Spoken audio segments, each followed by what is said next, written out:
Halo Sobat Lampung Pos, jumpa lagi dalam program Lampung Pos Update Berita Viral. Hari ini kita akan mengupas 3 berita yang memang sedang viral, sedang hot, sedang panas, sedang jadi perbincangan. Baik beritanya yang viral ataupun tokohnya juga yang viral. Sudah viral, ya kan? Oke, saya buka dari berita pertama nih, Sobat Lampung Pos. Baru-baru ini Gubernur Jawa Barat, fenomenal Jawa Barat, ya kan? Dimana ketika bulan puasa kemarin banyak kepala daerah yang mungkin sepertinya puasa gebrakan, ya kan?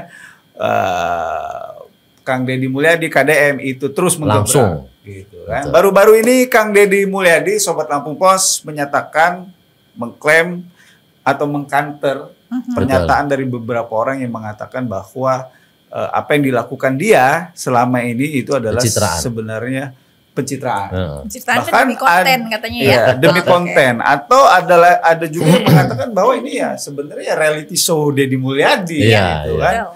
Jadi sebuah reality show, sebuah pertunjukan realitas gitu kan dari seorang KDM. Nah, apa yang ditanggapi oleh KDM?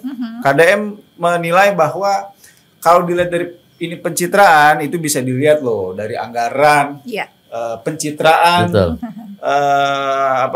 pemerintah provinsi Jawa Barat. Menurut Kang Deddy angkanya itu menurun drastis loh dari 43 miliar kalau tidak salah. Jadi berkurang 3 miliar.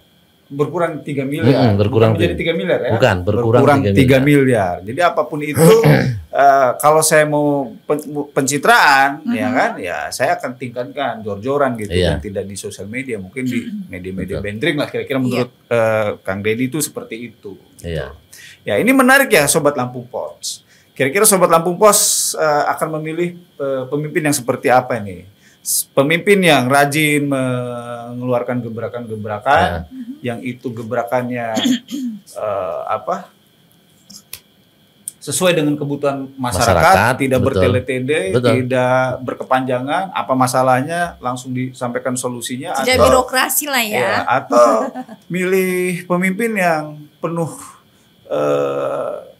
perhitungan, analisis, omon-omon, ya kan? Itu malah omon-omon gitu kan, sehingga akhirnya ya persoalannya kapan diselesaikannya kapan. Tapi kalau saya pribadi ya mungkin Kang Deddy ya sudah resiko lah jadi pejabat sepak terjangnya harus dinilai, dikritisi oleh banyak pihak gitu.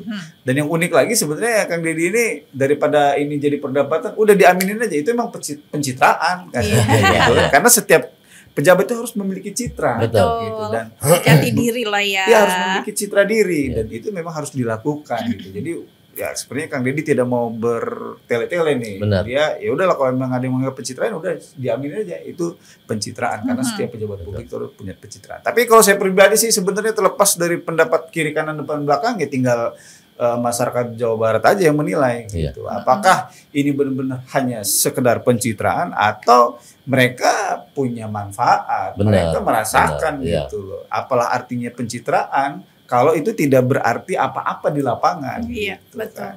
kan. Itu sih pendapat saya. Gimana Bang? Kalau menurut saya sih gini ya, sangat wajar. Tapi ya itulah, pejabat itu memang harus siap untuk dikritik. Betul. Gitu loh. Mau pencitraan atau enggak, kalau dia memang terus-terus aja dan ada hasilnya, oke gitu loh. Tapi itu yang khawatir itu jangan sampai masuk gorong-gorong, keluar, dikritik orang tiba-tiba dia berarti kayaknya tahu nih siapa nih kalau masuk gorong-gorong kan? Sang mantan ya. Nah itu makanya Kang Deddy Mulyadi betul, dan di beberapa reality show pun benar gitu loh. Harus dibenarkan oleh Kang Deddy. Ini benar-benar show yang realitas gitu loh. Terbukti dia sampah, misalnya ada salah satu konten dia itu sebelum jadi gubernur ya, dia masih anggota DPR nih. Tempat sampah bekas limbah dari pabrik garmen ditumpuk di sana, kemudian dipanggil pengusahanya untuk menyelesaikan segala macam, dan itu terbukti gitu loh, mau gitu, nggak cuman jadi konkret ada hal konkret. Pencitraan, gimmick itu tidak akan berarti apa-apa kalau masalahnya tidak diselesaikan. Dan kemudian ada lagi misalnya jembatan bantuan dari Kementerian PUPR di sebuah desa. tiba-tiba di dasar jembatan, di kiri kanan jembatan itu, yang punya tanah tidak mau melepasnya. Kalau tidak dibeli semua tanahnya itu, gitu loh. Keseluruhan. Sementara hanya butuh untuk jalan kan gitu. Akhirnya kan KDM datang dan dipanggil yang punya. Ngapa Pak? Ini kan rugi segala. Dijelaskan dan akhirnya mau. Kan gitu-gitu loh. Jadi pendekatan. Iya, persuasif segala macam. Tapi itu benar atau tidak, nyata atau tidak, yang tahu memang orang Jawa Barat. Gitu loh. Kita hanya lihat di konten. Kalau aku sih oke. Oke. Ya kenapa oke? Pertama memang gebrakan ke bawah langsung ke masyarakat. Selama ini kan beberapa dekade itu namanya pejabat sekelas gubernur, apalagi menteri dan lainnya itu sangat tidak merakyat, menjaga jarak dengan rakyat. Tapi dengan Kang Deddy sebelumnya ya, ketika dia jadi dewan itu juga melakukan roadshow kemana-mana, ada anak kecil dipanggil, ada yang tukang jualan itu mereka peduli gitu. Ini menjadi inspirasi juga buat pejabat-pejabat yang lain, dan itu terbukti loh. Beberapa kepala daerah di sini di Lampung ternyata ada yang ngikutin, dan itu kan berarti kan responnya baik. Bagus, peduli dengan rakyat, lebih dekat dengan rakyat dan mengetahui apa maunya dan memberikan solusi. Itu sih kalau kita lihat juga di podcast Bedah Tajuk kita yang memang khusus membahas Deddy Mulyadi juga memang ratusan komen agak sombong ini ya. Ya, komen-komentar yang muncul di dalam podcast Bedah Tajuk itu juga sebenarnya positif. Bahkan banyak masyarakat yang di luar provinsi Jawa Barat itu mendambakan yang seperti itu. Betul. Bisa memiliki sepak terjang seperti itu. Jadi sebenarnya yang penting satu adalah bagaimana perasaan atau apa yang dirasakan oleh masyarakat Jawa Barat itu sendiri gitu. Satu itu. Terus kedua ya kita juga bisa lihat sih sebenarnya konsistensinya. Pencitraan itu artinya kan ya mencitrakan atau sengaja membentuk citra tertentu gitu kan, dan itu biasanya untuk kebutuhan pragmatis. Tapi ada realitas, tapi tetap tanpa konsistensi gitu. Kalau Kang Deddy ini kan dia mau jadi anggota dewan DPRD kabupaten, dia mau jadi bupati, dia mau jadi gubernur, stylenya tetap seperti, artinya dia itu konsisten. Kira-kira seperti. Oke, Sobat Lampung Pos, demikian segmen pertama untuk berita viral Lampung Pos Update. Kita lanjut ke segmen berikutnya.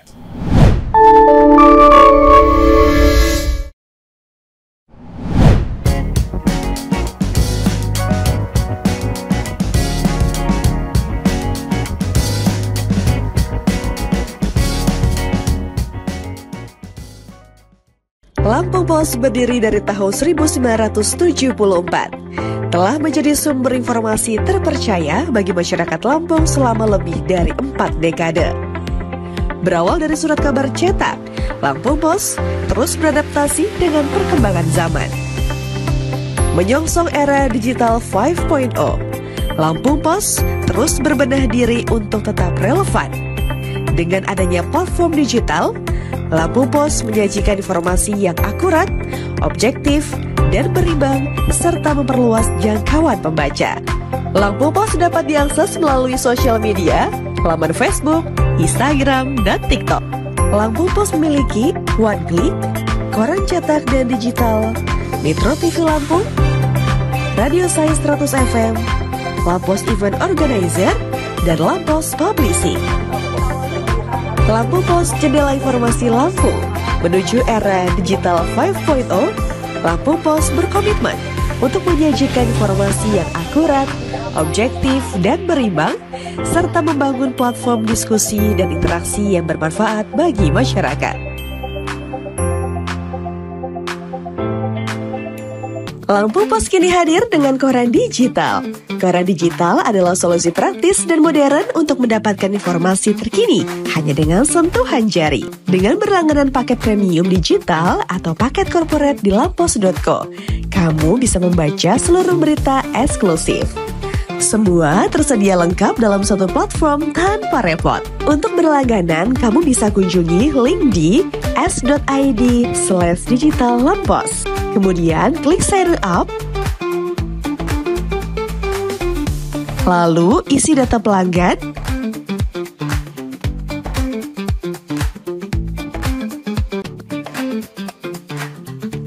Dan kamu bisa selesaikan pembayaran melalui Bank Mandiri, Bank BSI, dan Bank Lampung. Ayo, jangan sampai ketinggalan informasi penting. Langganan sekarang juga di lapas.com dan nikmati kemudahan membaca berita. Berita teraktual, terpercaya, dan terlengkap di Lampung. Dari politik, ekonomi, hingga lifestyle, kami memiliki semua yang Anda butuhkan untuk tetap update. Saksikan Ruang Curai setiap Senin sampai Jumat jam 1 siang hanya di Metro TV Lampung.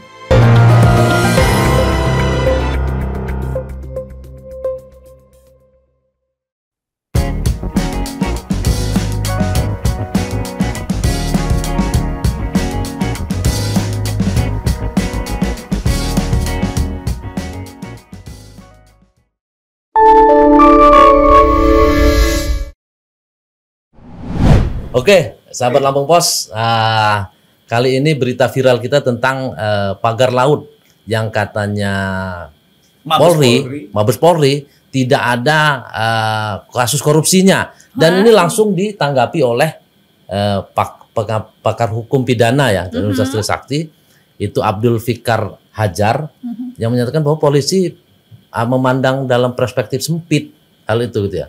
Tapi justru kalau dilihat keluar di lebarnya, bukan hanya polisi ini bukan memandang dalam perspektif sempit, tapi jangan-jangan mereka memandang dengan dua perspektif. Karena bisa jadi dia menentukan ini tidak ada korupsi, ada apa-apanya. Di lain pihak, kasus lain dia menentukan korupsi karena ada apa-apanya gitu.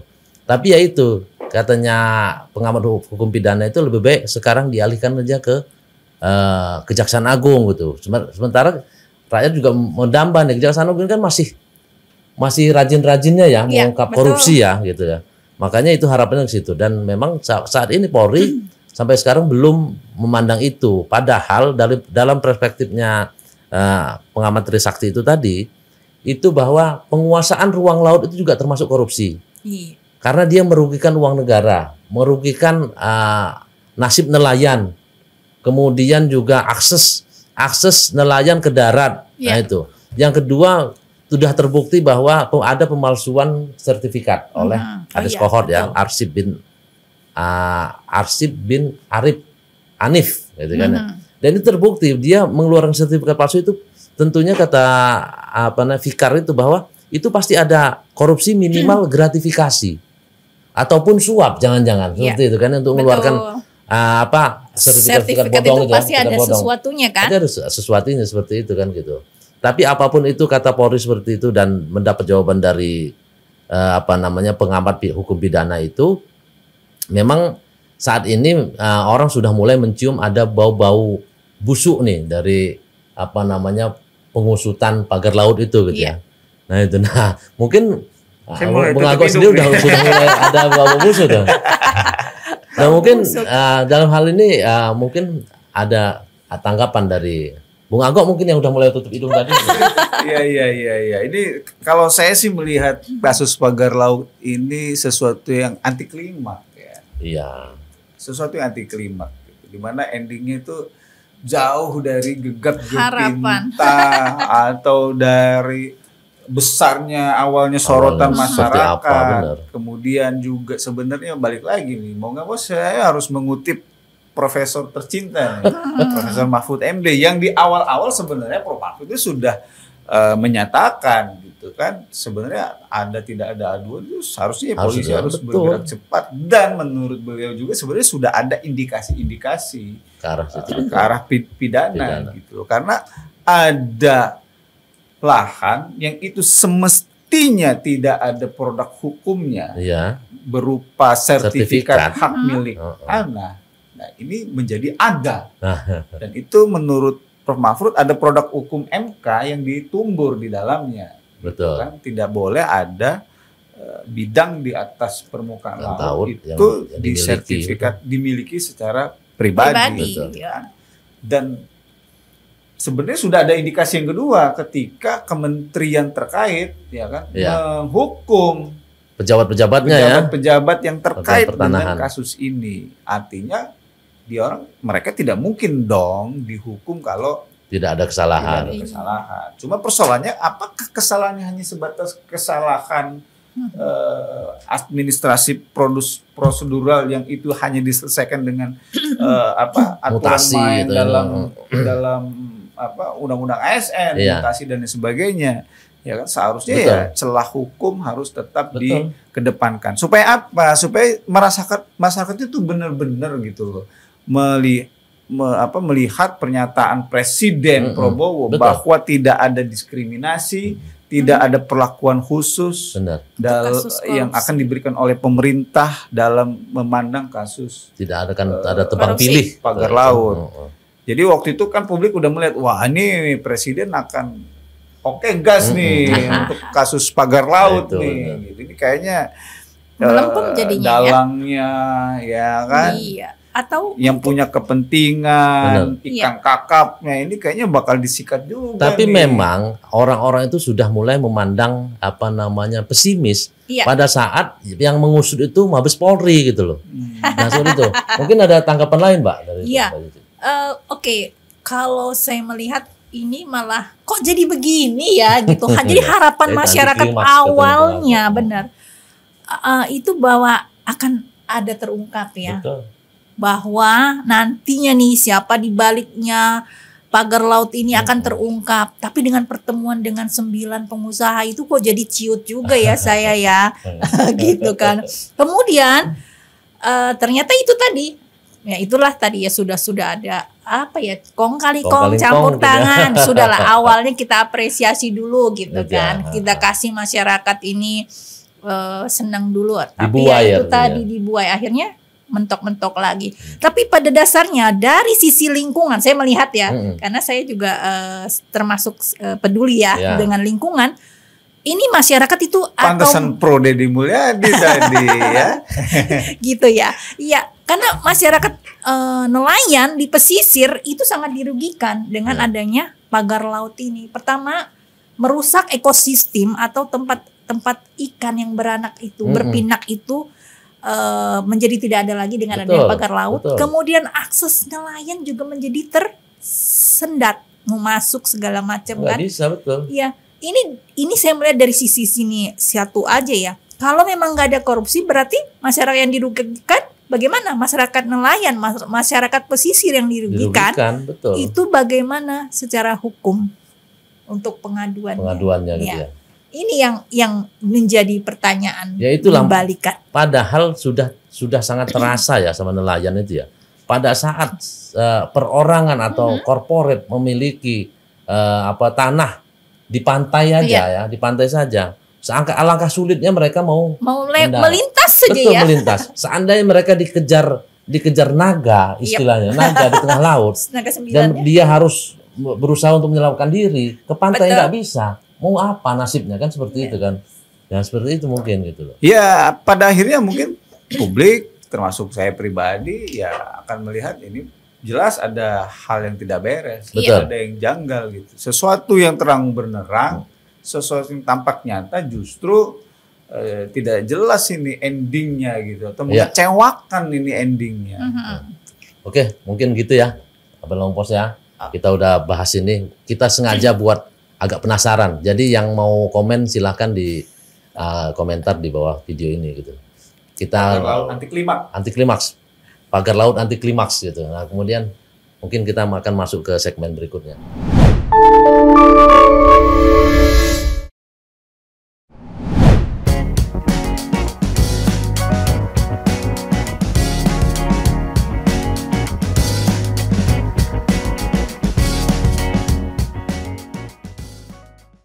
Lampung Pos berdiri dari tahun 1974. Telah menjadi sumber informasi terpercaya bagi masyarakat Lampung selama lebih dari 4 dekade. Berawal dari surat kabar cetak, Lampung Pos terus beradaptasi dengan perkembangan zaman. Menyongsong era digital 5.0, Lampung Pos terus berbenah diri untuk tetap relevan. Dengan adanya platform digital, Lampung Pos menyajikan informasi yang akurat, objektif, dan berimbang, serta memperluas jangkauan pembaca. Lampung Pos dapat diakses melalui sosial media, laman Facebook, Instagram, dan TikTok. Lampung Pos memiliki One Click, koran cetak dan digital, Metro TV Lampung, Radio Sai 100 FM, Lampos Event Organizer, dan Lampos Publishing. Lampu Pos Jendela Informasi Lampung menuju era digital 5.0. Lampu Pos berkomitmen untuk menyajikan informasi yang akurat, objektif, dan berimbang, serta membangun platform diskusi dan interaksi yang bermanfaat bagi masyarakat. Lampu Pos kini hadir dengan koran digital.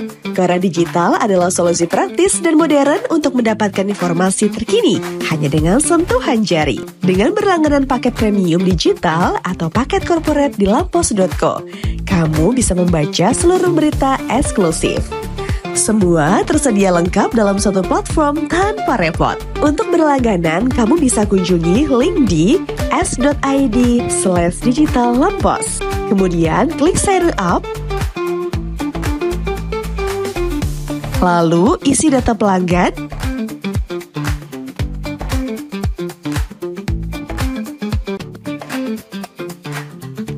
Dan kamu bisa selesaikan pembayaran melalui Bank Mandiri, Bank BSI, dan Bank Lampung.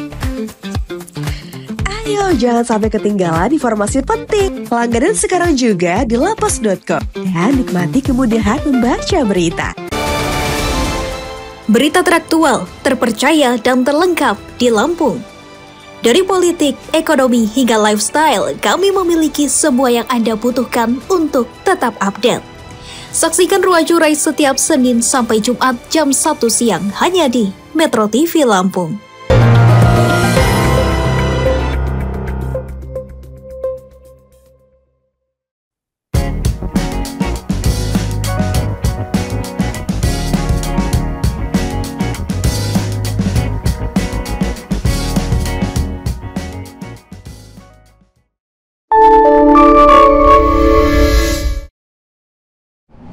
Oke, sahabat Lampung Pos Update, setelah Deddy Mulyadi, kemudian Pagar Laut, ini kita ada hal yang sebenarnya kontroversi, tapi kita juga harus apresiasi. Di mana kejaksaan, kita lagi-lagi ya, kejaksaan itu sebelumnya itu minggir-minggir lah kalau kata orang, karena KPK selalu yang terdepan untuk menguak kasus korupsi. Tapi sejak 2024 lah ya, kemudian ke 2025 seperti ada angin segar di kejaksaan ini untuk mengungkap-ungkap kasus korupsi yang ada, sampai ketika kasus gula ya, kasus impor gula dengan Tom Lembong itu yang agak lama itu mencuat juga, ini dilibas dengan kejaksaan. Tapi ya kejaksaan itu sudah mengungkap beberapa kasus, kita perlu apresiasi. Pertama, kasus impor gula, kemudian yang baru-baru ini kasus timah ya, yang sangat fenomenal dengan 271 triliun, bahkan ada yang nyebut 300 triliun. Kemudian ada kasus lagi terkait Pertamina oplosan ya kan, yang luar biasa juga nilainya. Mungkin itu ranking pertama ya. Kalau secara kita buat kayak pemain bola, dia paling teratas peringkatnya. Betul. Kemudian yang baru-baru ini adalah kasus minyak goreng ya CPO yang melibatkan hakim. Ternyata hakim juga sudah dilakukan penyuapan yang nilainya miliar-miliaran, nggak cuma satu loh, 4 hakim. Salah satunya Hakim Tom Lembong. Ya, hakim yang menangani Tom Lembong ikut tersangkut. Salah satu sebenarnya agak sedih juga ya, ternyata peradilan kita ini seperti ini, hukum kita ini semakin disorot. Tapi dengan pengukuhan kasus-kasus ini, kita percayalah bahwa upaya untuk pemberantasan korupsi udah menjadi harga mati di negeri ini. Kalau menurut saya dan tentunya teman-teman juga pasti setuju ya. Nah, bagaimana kiprah atau sepak terjang Kejaksaan Agung? Saya rasa harus tetap konsisten untuk menangani kasus-kasus ini dan harus dengan selektif ya, jangan asal tebang, ya. Betul, kan? Asal tebang pilih ya. Nah, bagaimana menurut Bung Ago? Ya kalau bisa menurut saya jangan selektif. Kalau selektif itu artinya ada tebang pilih, hajar boleh aja gitu.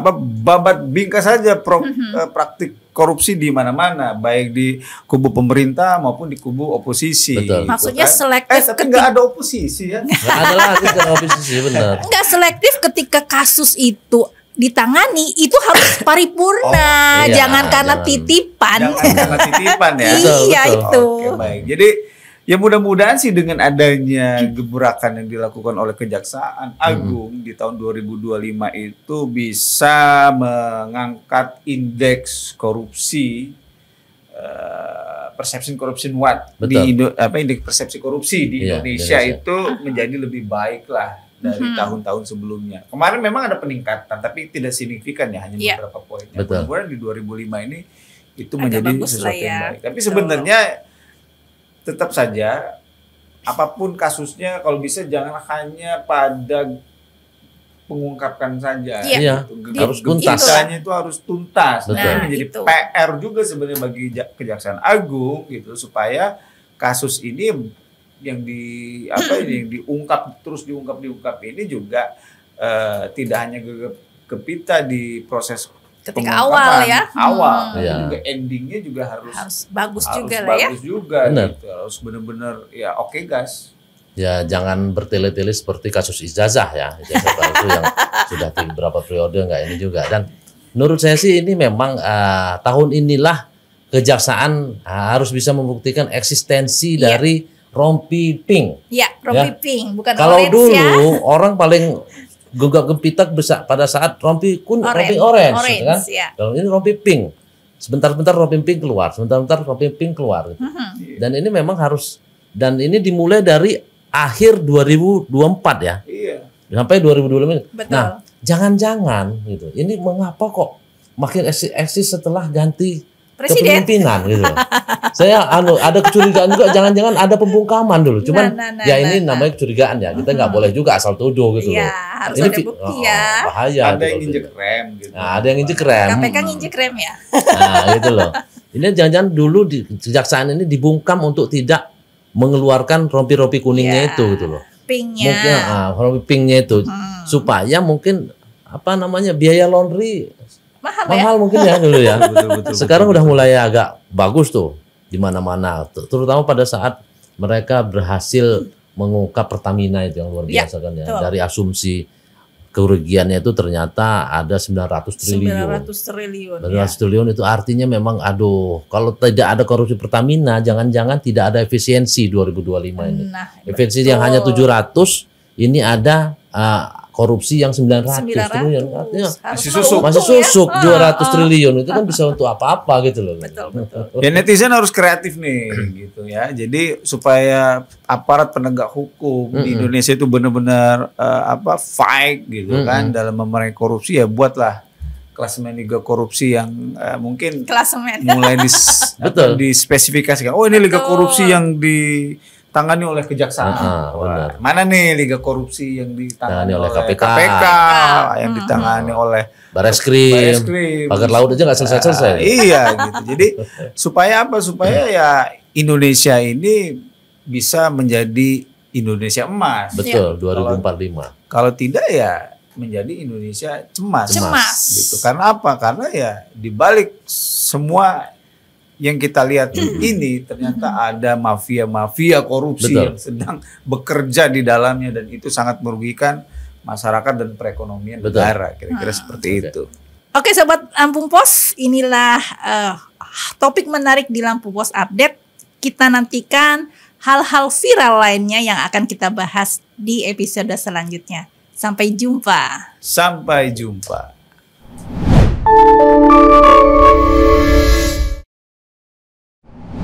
Pemirsa Metro TV Lampung, jangan kemana-mana, sesaat lagi Anda akan menyaksikan siaran nasional Metro TV.